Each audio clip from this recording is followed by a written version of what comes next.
Hey guys, today I want to talk about plagiarism and how to avoid it. Hopefully we all know what plagiarism is, but if you're not sure, plagiarism is unacceptable 100% of the time, and plagiarism is basically when you present someone else's work or ideas as if it's your own, okay? And, sometimes people plagiarize on purpose, so they plagiarize intentionally. And that means like maybe you cut or paste like whole passages from something into your own writing and try to pass it off as your own. Or maybe you get an entire, essay from somewhere else. You find an essay about this topic on the internet and you turn it in as though it's your own. Okay. Now, I think those things certainly happen sometimes, but I think what's more common is when people plagiarize by accident. And that's when you're just kind of being careless, right? You're just not really paying attention, and maybe you don't cite your sources, or maybe you aren't good about putting things into your own words or putting things in quotes. And that's really where we kind of run into that, unintentional plagiarism. Still plagiarism, still not good. So we want to talk about how to avoid that. Now, last week you had a video about incorporating quotes in your writing, okay? And quotes are one great way to avoid plagiarism. If there's something that someone, said about your topic and you really like the way they said it, and you really think that, the way they said it is going to really move that football down the field, to use our metaphor from our last video, and you want to include it in your writing, awesome. Introduce it, say who said it, give your quote. All right, that's great. You can always do that. However, like we also talked about in our video last week, you don't want your entire paper to be quotes, okay? So you need to be able to put other people's research and thoughts and ideas into your own words and kind of put a whole bunch of ideas together to create your own writing, okay? So paraphrasing is when we take someone else's research and we present it in a new form. So we make it our own, okay? So when you're asked to use research in your writing, so say, I tell you that we're researching, I don't know, an ancient Greek god or something, or Mr. Spencer tells you to research Julius Caesar, whatever. All right, and you go and you do research on that person. You should not just be copy pasting, something from Wikipedia or history.com into a Google Doc and hitting share or print and being like, okay, I'm done. All right, that's just you being able to copy and paste. It's not you really thinking or, putting something in your own words. All right, so when you use research, you're trying to create something new and you're just using other people's ideas to support the things that you want to say.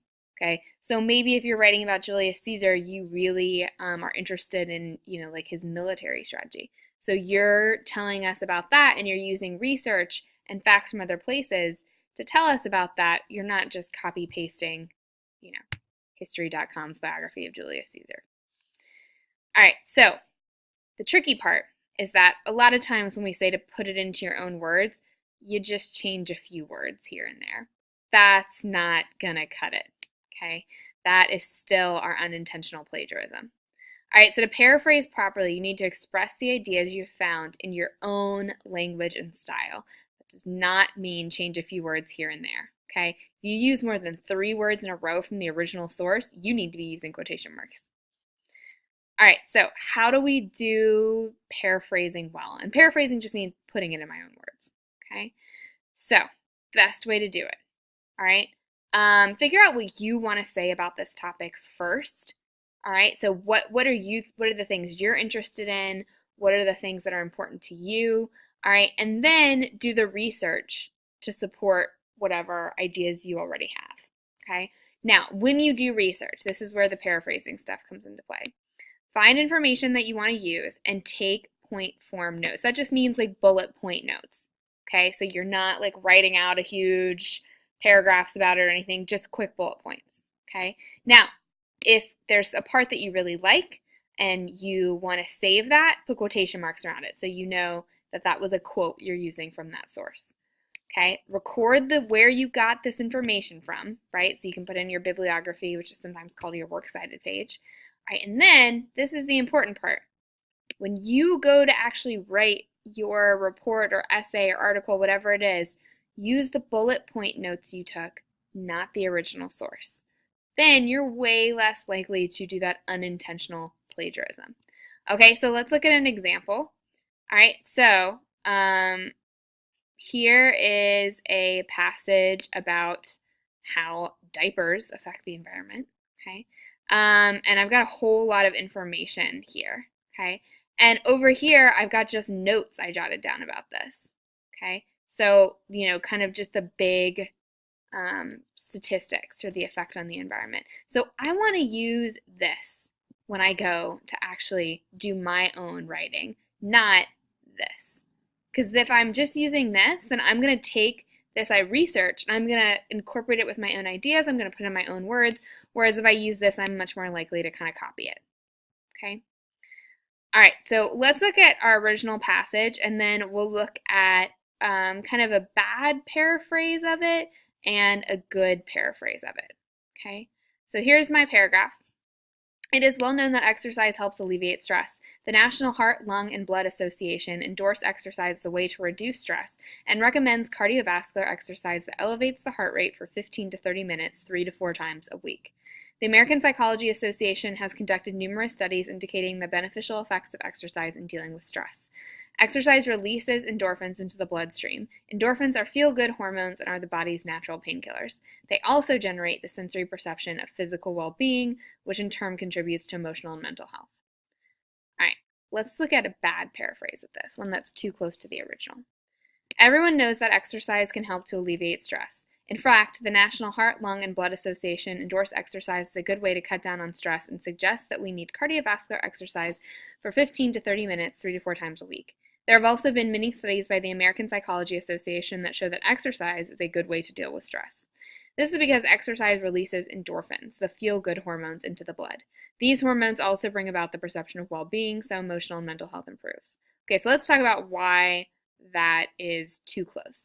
So let's look at this stuff. So it is well known that exercise helps to alleviate stress. I changed that to everyone knows that exercise can help to alleviate stress. So I changed it is well known to everyone. Not really a very big change. All right, endorse exercise as a way to reduce stress, recommends cardiovascular exercise that elevates the heart rate for 15 to 30 minutes 3 to 4 times per week. All right, so I changed here, I changed reduce to cut down. And I just cut out the cardiovascular exercise that elevates the heart rate. Everything else is the same. All right, same thing here. There have also been many studies by the American Psychology Association that show that exercise is a good way to deal with stress. I changed beneficial to good and added there have been at the beginning. All right, and then our last one, this is because exercise releases endorphins, the feel-good hormones, into the bloodstream. I rearranged some of these phrases, but otherwise I'm using the exact same words. All right, so way too close to the original. All right, so this, not a good one. Let's look at a successful paraphrase. We all know that exercise is necessary to help us lose weight and to fight off potentially deadly diseases. But there are 2 other extremely good reasons to get off the couch and get moving. Exercise will make us feel good and can help us fight stress. This is because when we exercise, our bodies release feel-good hormones, notice I used quotes there, called endorphins into our bloodstream. As a result, we feel better both physically and emotionally. And according to the National Heart, Lung, and Blood Association, all we have to do to get this natural high is elevate our heart rates for 15 to 30 minutes 3 to 4 times a week. Again, notice I used a quote. Seems like a good trade to me. So in this paraphrase, it's in the author's own voice and style, and we're using the info from the original to support the writer's points. We're not just like regurgitating the same things the original author said. Okay, so that's what we're shooting for with the paraphrase. So we're going to practice this right now. You're going to have a Google Doc that's posted on that same Google Classroom post, and you're going to have passages that you're going to do bullet pointed notes for and then paraphrases for. Okay, so bullet pointing notes, then using just those notes to write a paraphrase of that passage. Okay?